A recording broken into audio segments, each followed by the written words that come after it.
Assalamualaikum warahmatullahi wabarakatuh. Assalamualaikum. Nama saya Erial Ya. dari Bekasi. Baik. Sebenarnya pertanyaan saya tadi hampir sebagian terjawab mengenai Lailatul Qadar, tapi saya ingin lebih rinci lagi bagaimana caranya kita memaksimalkan di hari-hari terakhir Ramadan ini. Baik. Ya, dan apabila di malam hari untuk malam Lailatul Qadar, apakah amalan-amalan yang utama agar kita bisa memaksimalkannya? Terima kasih. Wassalamualaikum warahmatullahi wabarakatuh. Di 10 malam terakhir Nabi menyampaikan dalam hadis riwayat Muslim, kencangkan ikat pinggangmu. Kencangkan. Kalau dikencangkan berarti sebelumnya ada yang kendor kan? Wah, ini tidak diduga. Ada tanabbu, makanya disebut Nabi. Nabi memberikan gambaran-gambaran di masa depan. Kalau di zaman sahabat mungkin stabil tuh. Ya, tapi Nabi menduga ini ada yang kendor ini. Dan lihat indahnya ketersambungan mukjizat Al-Quran dengan tafsiran Nabi SAW yang memang ditugaskan oleh Allah untuk menafsirkannya. Anda kalau lihat pembuka Al-Baqarah ayat 183 tentang puasa, bukankah dibuka dengan ya? Kan? Ya ayyuhalladzina amanu kutiba alaikumus siyam. Ya itu harfun nida, huruf panggil. Ya, huruf panggil. Untuk memanggil dalam bahasa Arab itu ada 14 huruf. A, ya, ya, awa, wa, dan seterusnya. Tapi di Quran yang digunakan hanya ya, 360 kali disebutkan. Dan dahsyatnya pakai ayyuha, disebutkan 150 kali dalam Al-Quran. Lalu yang dipanggil alladzina disebutkan 1080 kali dalam Al-Quran. Dan yang punya iman. Nah, saya ingin lompat sedikit teman-teman. Alladzina amanu, yang punya iman, kenapa disebut menggunakan alladzina tanpa batas? Seakan panggilan ini mencakup semua hamba Allah sepanjang dia punya iman, tanpa batas. Tapi dahsyatnya, yang punya iman ini kan beda-beda keadaannya. Ada yang imannya kuat, semangat ibadah, bahkan sebelum Ramadan. Jangankan sholat fardu, sunnah dia kejar. Ada yang standar, mutawassit standar. Ya, mohon maaf, kejar fardu saja yang penting.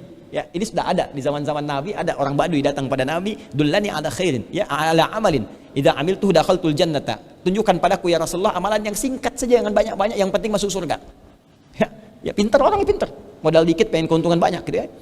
Tapi kata Nabi nggak apa-apa, kerjakan yang fardu, cukup tinggalkan yang kalau engkau mampu kerjakan sunnah. Kata orang ini, baik, aku akan konsisten dengan yang fardu dan aku nggak bisa menunaikan yang sunnah. Kata Nabi, aflah in sadaqah, kalau benar masuk surga dia. Ya. Tapi ingat, dia tinggal di padang pasir yang tidak ada media sosial. Ya. Auratnya jarang yang terlihat kecuali unta, gitu kan? Kecuali kadal gurun dan sebagainya. Jadi jangan coba Anda ikuti kalau tidak mampu mengekang maksiatnya. Kemudian yang ketiga, yang jauh dari Allah. Jangankan sholat fardu, jangankan sholat sunnah, yang fardu pun kadang terlambat, sulit. Sehingga dia jauh dari Allah sebelum Ramadan. Tapi saat awal Ramadan, Allah tidak bedakan. Dipanggil dengan satu huruf yang sama. Nidaul qarib, nidaul mutawassit, nidaul ba'id. Menggunakan huruf ya. Hei semua pemilik iman, baik yang dekat imannya sampai dia kuat ibadahnya, sehingga merasa dekat denganku, atau yang menengah, ya, yang dia hanya mengejar fardu saja, atau bahkan yang jauh dariku karena banyak maksiatnya, aku tak peduli, kata Allah. Sepanjang kau punya iman, aku panggil kalian semua. Yang jauh, aku akan dekatkan denganku. Yang maksiat, aku bimbing untuk taubat. Yang menengah, aku lekatkan. Yang dekat, lebih dekat lagi. Karena itu dahsyat jadi awal Ramadan. Jangankan yang sering ke masjid, yang tak pernah ke masjid pun bisa ke masjid. Jangankan yang rajin baca Al-Quran, yang gak pernah pegang mushaf bisa khataman Ramadan. Jangankan yang pernah melihat orang minta, nggak ada peminta pun dicari-cari. Jadi semua meningkat awal Ramadan. Tapi benar kata Nabi, setelah diberi kesempatan itu, ada yang tidak bisa pertahankan. Di tengah-tengah mengendor ikat pinggangnya. Kan? Masjid mulai muncul kemajuan, sapnya maju. Kan? Mulai orientasi berubah. Mulai pikirkan yang lain dan sebagainya. Sehingga menurun ibadahnya. Makanya kata Nabi, ingat, masih ada peluang kemuliaan. Ramadan itu jangan dilihat malam Al-Qadarnya saja, ampunan tiap waktu. Cuma Ramadan yang setiap siang dan malam 24 jam selama 1 bulan penuh Allah berikan ampunan setiap hamba, peluang ampunan. Ya, Anda kalau melihat di Al-Bukhari, ya, Nabi menyampaikan man shoma ramadhana imanan wa ihtisaban ghufira lahu ma taqaddama min dhanbi. Siapa yang puasa Ramadannya benar di siang hari puasa, sambil dia istighfar, koreksi dirinya kepada Allah, minta ampunan, maka sampai dengan buka Allah berkenan mengampuni seluruh dosa-dosa yang pernah ia kerjakan. Kalau dosa besar dia tobat, diampuni. Baru buka ngobrolin orang misalnya, gibahin orang. Misal, malamnya ada lagi peluang. Man qama ramadhana imanan wa ihtisaban ghufira lahu ma taqaddama min dhanbi. Siapa yang meningkatkan ibadahnya malam hari, tunaikan salat, istighfar kepada Allah, koreksi diri, tunaikan dengan ikhlas, ada peluang diampuni. Jadi Ramadan itu setiap waktu selama sebulan ampunan Allah dibentangkan. Makanya malaikat Jibril itu pernah turun di hadis riwayat Al-Mustadrak oleh Al-Hakim An-Naisaburi. Ya, Al-Mustadrak yang disusulkan. Jadi Al-Bukhari meninggal, Imam Muslim meninggal, hadis masih ada, syarat-syarat keduanya dikumpulkan oleh Al-Imam Hakim An-Naisaburi, dicari, dikumpulkan, ketemu, disusulkan kepada syarat Al-Bukhari dan Muslim. Dalam bahasa Arab disusulkan disebut dengan Al-Mustadrak. Nah, satu kali Nabi akan khutbah. Mimbar Nabi ini ada 3 tangga, 3 gundakan. 1, 2, 3. Begitu naik, malaikat langsung berkomentar. Lihat ya, biasanya Nabi yang berdoa, malaikat mengaminkan. Ini terbalik di situasi ini. Malaikat yang bermohon pada Allah, Nabi yang mengaminkan. Kata malaikat, bu'dan atau raghima'an furajulin liman adraka ramadhana falam yughfar lahu. Sangat keterlaluan. Awas, ini komen malaikat ya, sangat keterlaluan. Jauh dari rahmat Allah Subhanahu wa taala. Sangat tercela. Raghima'an furajulin, seakan ada debu, ya. Debu di mukanya, sangat tercela kata malaikat. Orang yang sudah disampaikan ke bulan Ramadan falam yughfar lahu, tapi tak mampu diampuni oleh Allah Subhanahu wa taala.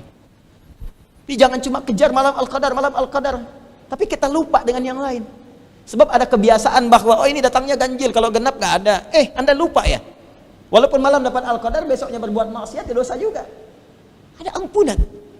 Karena itu cara yang pertama yang penting kita hadirkan adalah dalam kesempatan kita masih menemukan malam-malam Ramadan, kata Nabi, kalau Anda sempat mengendor, kencangkan ikat pinggang, khususnya di malam-malam terakhir Ramadan, akhir-akhir Ramadan. Apa yang dilakukan di malam-malam ini? 1, istighfar. Perbanyak istighfar. Saya beritahu rahasia besar ya dalam Al-Quran. Tapi ini di antara kita saja. Istighfar itu kunci paling cepat mendapatkan cinta Allah Subhanahu wa taala. Paling cepat. Paling cepat. Dan istighfar itu di antara tanda mengikuti Nabi yang paling utama, sehingga dengan mengikuti itu cinta Allah diturunkan. Buka Quran surah ketiga ayat 31. Qul in kuntum tuhibbunallaha fattabi'uni yuhibbukumullah wa yaghfir lakum dzunubakum. Katakan Muhammad sallallahu alaihi wasallam, jika umatku itu kalian mencintai Allah dengan benar, cinta yang tulus, bukan cinta di lisan. Ingat, makanya pakai kuntum. Allah bisa mengatakan begini, qul in tuhibbullaha. Tapi ketika kalimatnya menggunakan kuntum sebagai taukid, qul in kuntum, jika kalian serius mencintai Allah, maka buktikan cinta itu dengan fattabi'uni, ikuti petunjuk-petunjuk Rasulullah.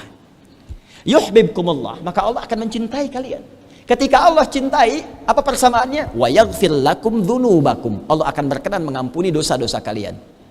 Nah, ketika Allah cinta pada seorang hamba, Allah mengampuni dosanya. Mengampuni dosa itu kan lahir lewat permohonan ampunan kan? Di persamaan terbaliknya, kalau orang sering minta ampun sama Allah, minta istighfar dalam rangka mengikuti petunjuk Nabi, maka cinta Allah turun. Kan?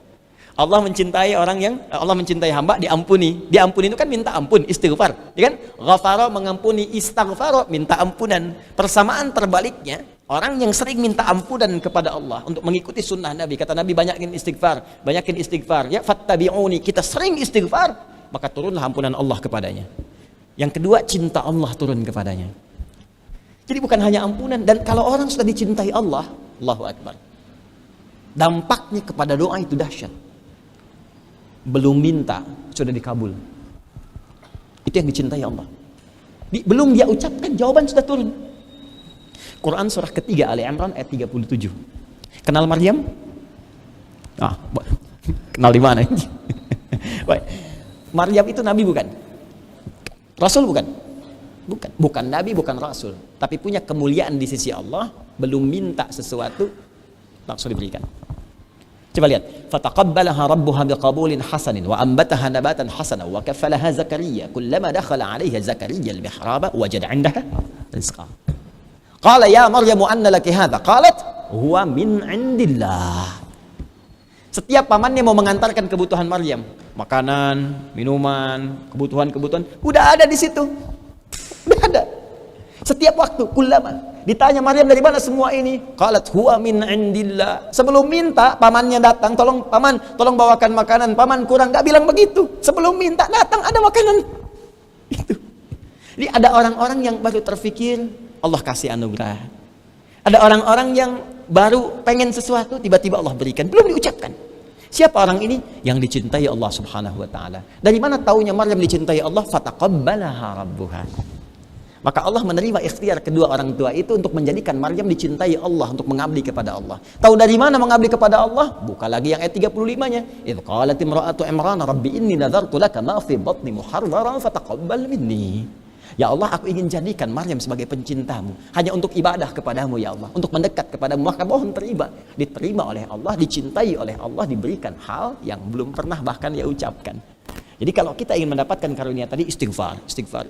Masih ingat cerita saya tentang tukang roti? Ya? Dan Imam Ahmad bin Hanbal.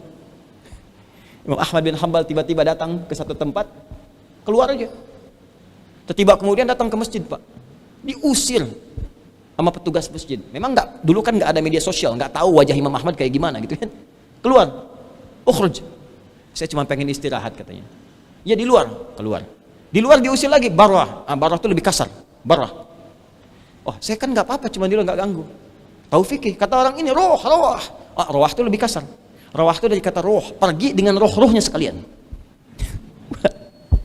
Ahmad pergi. Begitu lewat tukang roti. Ini kisah nyata. Kata tukang roti itu, kelihat kok kayak capek ya Syekh, ta'aluna Syekh, silakan kesini istirahat nih. Dilihat dia sedang bikin adonan gitu.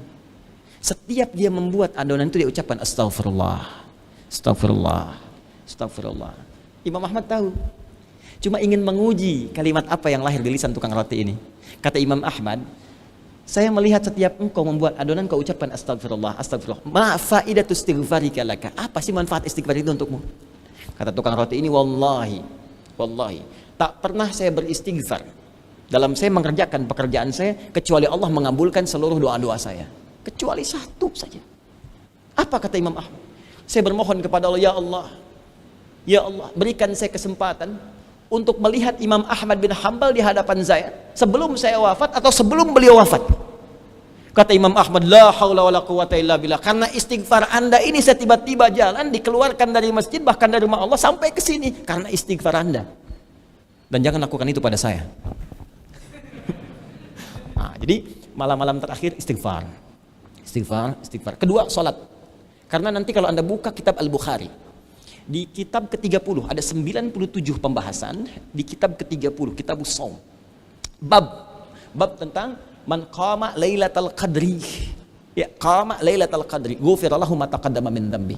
Ya, hadisnya berbunyi qala Rasulullah SAW, man qama lailatal qadri imanan wa ihtisaban ghufira lahu ma taqaddama min dhanbi. Amalan spesifik. Siapa yang bangun malam konsisten, dan koma itu menunjukkan makna salat. Koma itu turunan aqama yaqumu, turunannya aqama yuqimu. Kalau sudah ada aqama itu pasti salat. Ya, pasti salat. Koma artinya sesuatu yang ditunaikan dengan sempurna. Ya, sempurna sebaik mungkin. Makanya sebelum salat itu ada iqamah. Iqamah itu sifat dari kata aqama. Cuman kita kan suka menyingkat dengan komat, kan kita orang Indonesia senang ujung-ujungnya kan? Ini kan kalau orang Arab aqim ya iqamah. Kita kan komat. Adik saya di Timur Tengah waktu olahraga main bola misalnya, orang mengatakan ya Syahadi wazzi' Syahadi bagi. Orang Indonesia tidak. Di oper di. Ya, Abdurrahman man gitu kan? Komat. Itu iqamah. Iqamah itu isyarat supaya sebelum sholat sempurnakan dulu diri kita supaya khusyuk, tenang. Makanya imam berbalik, istaqimu, ij'alu salatakum salatan muwadda', rapat, luruskan. Ini mohon maaf ya, ini kalimat isyarat. Isyarat itu tidak wajib menggunakan bahasa Arab. Jadi ada kalimat wajib menggunakan bahasa Arab seperti adzan, kan, iqamat. Ada kalimat yang nggak harus pakai bahasa Arab, yang penting makmum paham. Ya, misal kita berbalik mengatakan, Bapak Ibu sekalian, sebelum sholat tenangkan hatinya, rapatkan saf, rasakan mungkin ini sholat terakhir kita yang kita tunaikan. Lebih terasakan ke hati? Ya. Jadi kalau makmum belum paham, pahamkan pakai bahasa kita. Gak harus dipaksakan. Istau, sudah tahu, ya kan? Istau, luruskan. Ya. Nah, qama itu salat, Pak. Alladzina yu'minuna bil ghaib wa yuqimuna shalah wa aqimus shalah wa atuz zakat. Nah, Nabi langsung memberikan kisi-kisi kepada kita, jangan tinggalkan sholat malam di setiap malam Ramadan, walaupun cuma 2 rakaat. Saya berbagi ya, saya mengambil hadis ini, saya biasakan tiap malam, paling minimal saya 2 rakaat bangun. 2 rakaat. Jadi kalau setelah tarawih, kemudian malam bangun lagi, ya tunaikan sholat minimal 2 rakaat. Itu aja, saya ambil hadis tadi aja.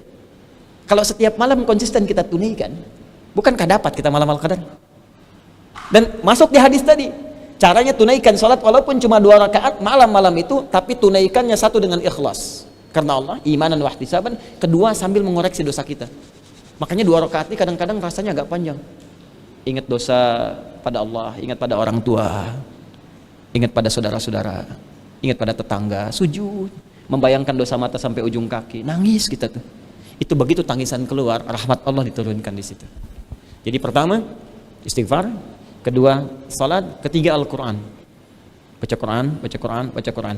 Kalau bisa dibagi-bagi, dihatamkan itu sampai terakhir. Itu manhaj Nabi, riwayat Ibnu Abbas radhiyallahu taala anhuma. Babnya di Al-Bukhari.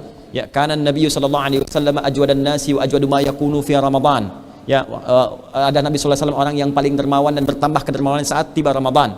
Ya, hina ya'tihi Jibril alaihissalam fi kulli lailatin min Ramadan fa ya'ridu alaihi fa arada alaihi al-Qur'ana. Khususnya ketika Jibril datang di setiap malam Ramadan dan Nabi menyampaikan Al-Qur'an setiap malam Ramadan. Artinya sampai akhir Ramadan Nabi menyampaikan kan? Kalau kita bagi 1 juz atau semampu kita. Karena kalimatnya Al-Qur'an itu masih umum. Ya, Al-Fatihah Al-Qur'an, Al-Baqarah Al-Qur'an, An-Nisa Al-Qur'an. Jadi semampu kita dibacakan dengan baik. Jelas di sini? Oke, istighfar, salat, Al-Quran, itu yang paling utama.